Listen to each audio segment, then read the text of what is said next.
साबिक वज़ीर ख़ारजा शाह महमूद कुरैशी परवेज़ इलाही के घर पहुँच गए। शाह महमूद कुरैशी और परवेज़ इलाही के दरमियान मुलाकात हुई। मुल्क की सियासी सूरत-ए-हाल, लॉन्ग मार्च और आइंदा आम इंतखाबात पर तबादला ख्याल किया गया। हकीकी आज़ादी की लड़ाई में इमरान खान के साथ खड़े हैं, ये कहना है परवेज़ इलाही का। मज़ीद तफ़सीलात जानेंगे लियाकत अंसारी से। जी लियाकत, बताइएगा इस मुलाकात के हवाले से।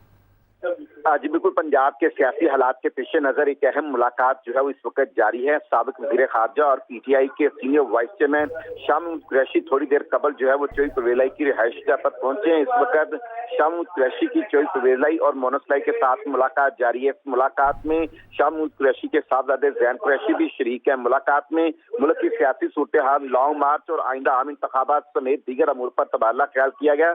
पंजाब में होने वाले ज़मीनी इंतखाबात के हवाले से भी गुफ्तगू की गई। इस मौका पर चौधरी परवेज़ इलाही का शाह महमूद कुरैशी से गुफ्तगू करते हुए कहना था कि इमरान खान मुल्क की हकीकी आज़ादी की लड़ाई लड़ रहे हैं और उनके साथ इस आज़ादी की जंग में हम उनके शाना बशाना डट कर खड़े हैं। इस मौका पर शाह महमूद कुरैशी का कहना था कि हमारी जिद्दोजहद उस वक्त तक जारी रहेगी जब तक आम इंतखाबात का ऐलान नहीं किया जा सकता।